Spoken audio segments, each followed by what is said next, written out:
नमस्कार, मैं जितेंद्र चतुर्वेदी। ईडी चौंका रही है।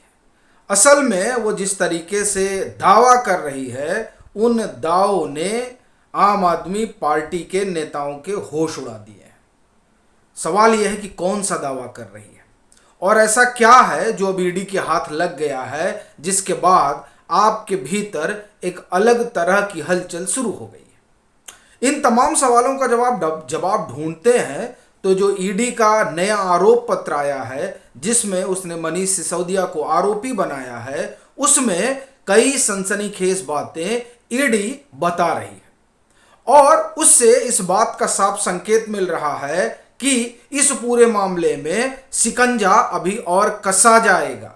और भले ही ईडी ये कह रही है और अपने आरोप पत्र में इसको विस्तार से बता भी रही है कि ये जो शराब घोटाला है, इस शराब घोटाले के साजिशकर्ता और शिल्पकार मनीष सिसोदिया है और हर चरण पर उनकी अपनी भूमिका रही है। ये सब कहने के बाद भी ईडी ये कहने से गुरेज नहीं कर रही है कि अभी बात पूरी खत्म नहीं हुई है, जांच अभी चल रही है और इसमें और कई बड़े नाम सामने आ सकते हैं।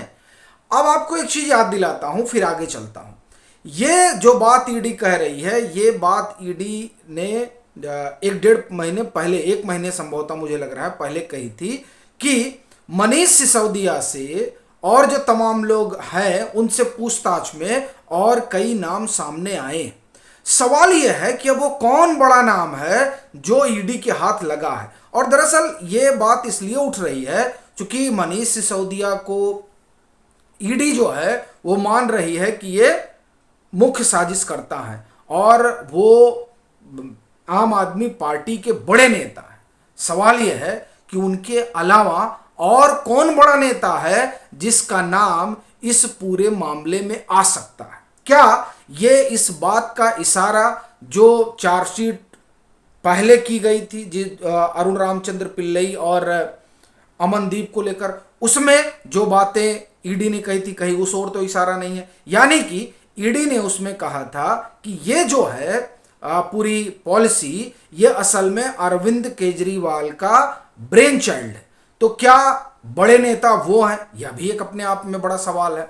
फिर यह सवाल यह भी उठता है कि वो कौन आम आदमी पार्टी के नेता हैं जिनके नाम पर मनीष सिसोदिया सिम लिया करते थे और उसका उपयोग किया करते थे। ये अपने आप में बड़ा खुलासा ईडी ने अपने आरोप पत्र में किया है। ईडी ये कहती है कि साहब, ये लोग जो है मनीष सिसोदिया, ये जैसे फोन तो इन्होंने डिस्ट्रॉय किया ही, ये पूरा किस्सा आप जानते हैं। 170 के आसपास फोन है। साथ ही में ये कोई 14 फोन जो है डिस्ट्रॉय किए गए हैं, उसमें से 2 ईडी के हाथ लगे हैं। और इससे ईडी को इस बात की जानकारी मिली कि अभी तक हम लोग क्या जान रहे थे, अभी तक जानकारी ये थी कि जो देवेंद्र शर्मा का अपना बयान है जो उन्होंने ईडी को दिया, सीबीआई को दिया, उसमें उन्होंने ये बताया था कि हमारे नाम से सिम लिए गए थे। लेकिन अब एक नई जानकारी ईडी दे रही कि आपके नेताओं के नाम से भी इन्होंने सिम लिए थे। सवाल यह है कि वो कौन आपके नेता, आम आदमी पार्टी के नेता है। ये अपने आप में एक बड़ा सवाल है। और इसी में एक बात अगर आप और जोड़कर देखें तो जो पिछली चार्जशीट रही, जिसमें कई तरह की बातें ईडी ने बताई, उसमें एक बात यह भी थी जो उन्होंने सी अरविंद के हवाले से कही थी कि मनीष सिसोदिया के यहाँ एक मीटिंग हुई थी, जिस मीटिंग में पंजाब के एक्साइज कमिश्नर भी थे और राघव चड्ढा भी थे, विजय नायर भी थे। अब यहीं से ये बड़ा सवाल उठता है कि ये जो सिम कहा जा रहा है, जिस सिम का उपयोग मनीष सिसोदिया करते थे और जो आपके नेताओं के नाम हुआ करते थे, तो उसमें कौन कौन लोग हैं। अब ये जिस मीटिंग की चर्चा ईडी ने की है पहली वाले आरोप पत्र में, उसने जो मीटिंग की चर्चा की कि मनीष सिसोदिया क्या हुई थी, अब जो मनीष सिसोदिया को लोग क्या आरोप पत्र है उसमें वो कह रही है कि कई बड़े नाम है। सवाल ये है कौन से बड़े नाम है। और फिर जब मेंशन हो रहा है कि मीटिंग हुई थी, तो जाहिर तौर पर उस मीटिंग में जो लोग मौजूद रहे उन लोगों से भी बुलाकर ईडी और सीबीआई जानकारी जुटा सकती है। तो अब जानकारी जुटाने के क्रम में क्या और लोगों को भी बुलाया जाएगा, और जब बुलाया जाएगा तो क्या और तरह के तथ्य निकलकर सामने आएंगे, ये भी एक सवाल है। और ये सवाल इसीलिए खड़ा हो रहा है चूंकि ईडी अभी कह रही है कि कई बड़े नाम आ सकते हैं।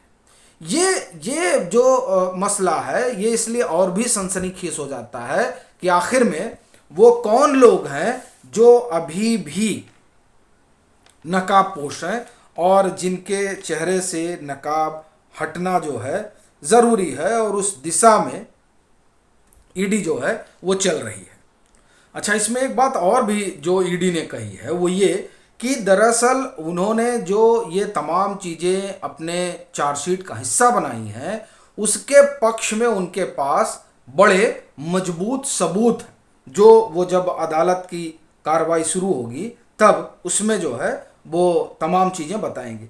एक और बात इसमें आई है जो बड़ी महत्वपूर्ण है, वो ये कि इंटरिम बेल के लिए जो मनीष सिसोदिया जो राजमाइश कर रहे हैं, वो कोर्ट में दिल्ली हाई कोर्ट में उन्होंने अर्जी लगा रखी थी कि साहब ये जो हेल्थ ग्राउंड था उनकी पत्नी का उस पर उसको लेकर वो चाहते थे कि उनको इंटरिम बेल मिले।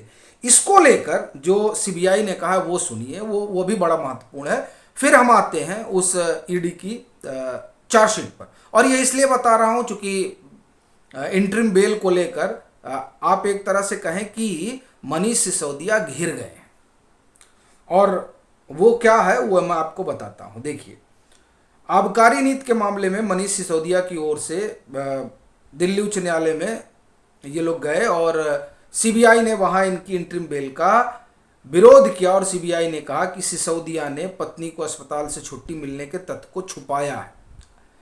अस्पताल के कागजात के मुताबिक सिसोदिया की पत्नी की हालत में सुधार है। सिसोदिया के वकील ने दावा किया कि तथ्यों को छुपाया नहीं गया है।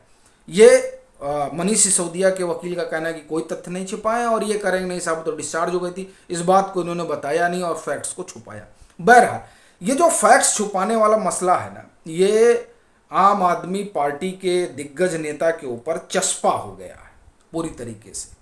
इसलिए कह रहा हूं चूंकि आप सीबीआई वाले मसले में देखिए, ईडी वाले मसले में देखिए, जो इस शराब घोटाले से जुड़ा हुआ है, उन तमाम जगहों पर जो सबसे बड़ा ग्राउंड रहा इनके पक्ष में नहीं गया वो है एविडेंस के डिस्ट्रॉय का। और उस देखिए आरोप पत्र में भी यही बात निकलकर सामने आई।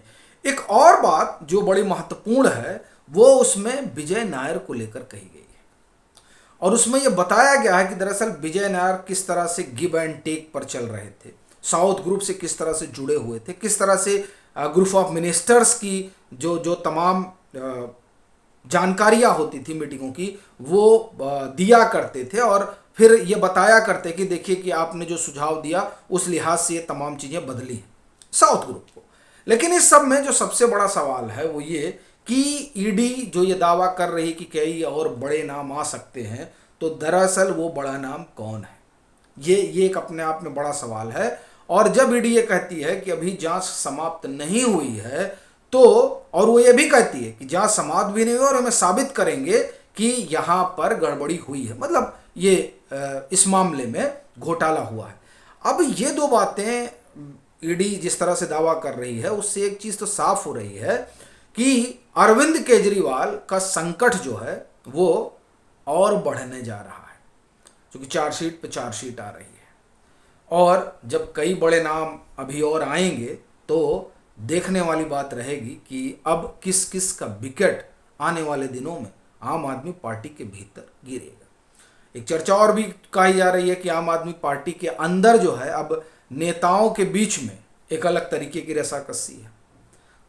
आपकी इस पर क्या राय है वो आप ज़रूर साझा करिएगा, और मतांतर से नहीं जुड़े हैं तो जुड़िए भी, वीडियो को लाइक कीजिए और खूब शेयर कीजिए।